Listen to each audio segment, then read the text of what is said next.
Sarah arrived at work and used her key card to open the large metal door to the 5-story building.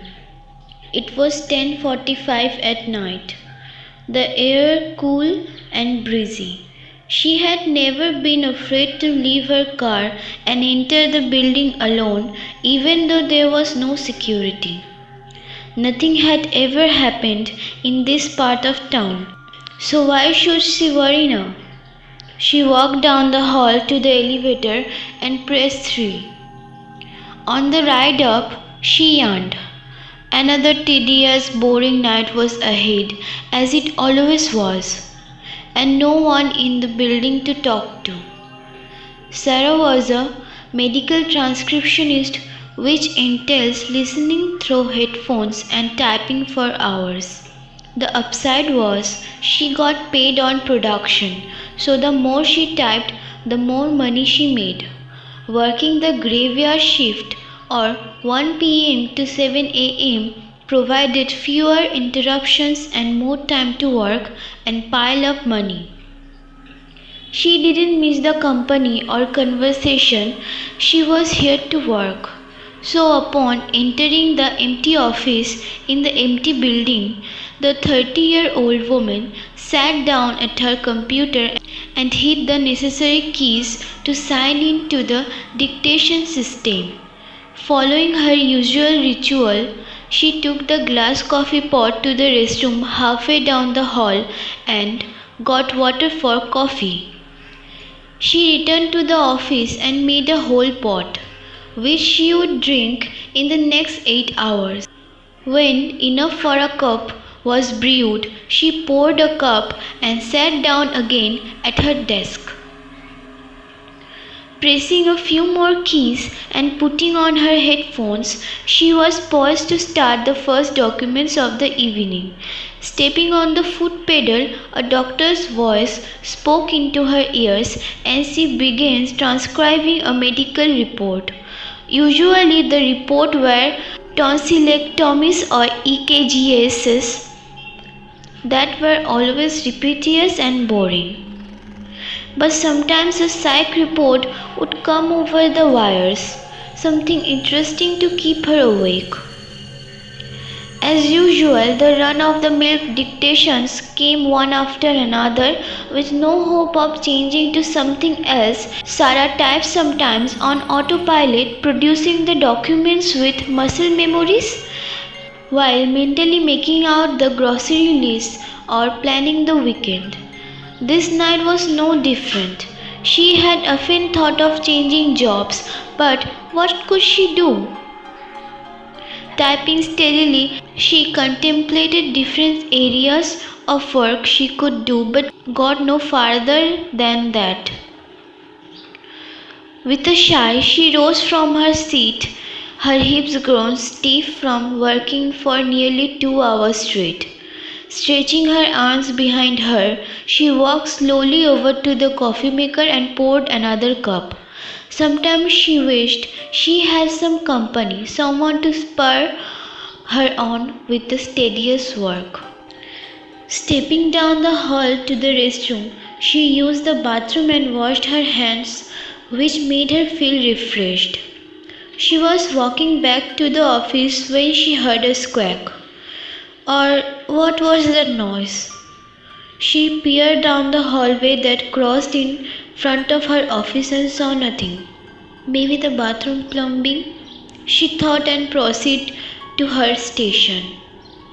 Once seated, to her delight, a psychiatrist was dictating an evaluation, and she forged ahead, enjoying the interesting content. Through the voice in her headphones, she heard that squawk again. Or did she? Pausing briefly and listening, she heard nothing and continued transcribing when she definitely heard a louder squawk. This time she removed the headphones and listened intently, and heard a squawk that sounded closer to her now. There's no one in the building but me, she thought, becoming nervous. And no security either. a thought which made her freeze in her chair. With nothing and nobody to protect her, she slowly rose to close and lock the office door. She would call her husband at home, or should she call 911? Stepping lightly and quietly, she approached the door, ready to close it quickly, when she heard a loud squawk right next to the door in the hall. Taking the last step quickly, she grabbed the door, and suddenly a face appeared in the doorway. Gasping, Sarah exclaimed, "Oh!" and her chest smashed in panic. The face in the door began chuckling and said, "Sarah, you scared me." Sarah bent over in relief at the familiar face. It was Leslie from housekeeping. Both women giggled and shook with laughter. "What are you doing here, Leslie?" Sarah asked. Leslie replied, "Working overtime is easier to clean when nobody's here. So here I am." "So you're working graveyard too?" "Yeah, trying to make more money, taking advantage of the quiet. I heard some squawks a while ago and didn't know what it was," Sarah explained. The surprised woman laughed some more, and Sarah says, "I need a break now. Let's go to the break room." Sarah saved the documents and exited the dictation system. They made their way down the hall past the restroom to the break room.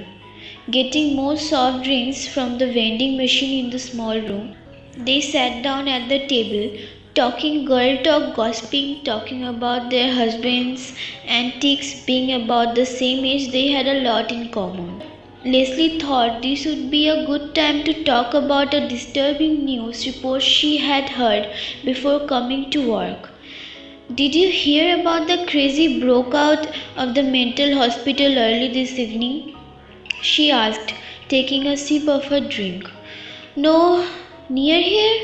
Sarah leaned forward and asked, her interest piqued. "It was all over the news, girl. This guy that murdered a bunch of people over nothing was about to be sent off to that big crazy house in Atlanta, and he up and escaped from a van they had him in the middle of town." Now edgy over this news, Sarah said, "When?" "About 7 tonight. The police said for everyone to lock their doors and don't go out unless you have to." Sarah exclaimed, "Why are we here with a lunatic on the loose?" her eyes wide with horror. The thought of there being no security in the building crossed her mind simultaneously. "Well, we got to work. I got Ben to drop me off at work right at the door, and nothing grabbed me, so I came on in." Sarah shuddered and was suddenly ready to call her husband to come and get her. Right at the door. She decided to call him as soon as she got back to the office when Leslie said, "Let us give you a ride to your car so you don't get killed in the parking lot. Won't be no trouble." Leslie really wasn't troubled by the escaped killer, but Sarah was becoming more and more nervous by the minute. "I will take you up on that," Sarah confirmed with a nervous giggle. She didn't know if she would be able to continue working with this knowledge, but she knew she had to. "Well," she said with a sigh, "I better get back at it, get this night over with." Leslie gave her an amused smile, and they tossed their empty drinks cans in the trash can. Strolling back down the hall, Leslie was talking about some other innocuous news story which Sarah didn't really hear. She was thinking about the hours ahead, listening and looking over her shoulder until time to leave. With a CIS-7 girl by the back door, Leslie returned to her housekeeping card and pushed it down the hall to the elevator, squawking every now and then. She had drunk coffee and a soft drink, so Sarah entered the restroom and emptied her bladder, and was about to wash her hands when she decided against it, lest she look up in the mirror to see the murderer standing behind her. The unnerved woman walked quickly back to her desk, alone on the floor again. Heaving a huge sigh, she decided not to call home and wake her husband after all. The ride to her car would be protection enough, she hoped.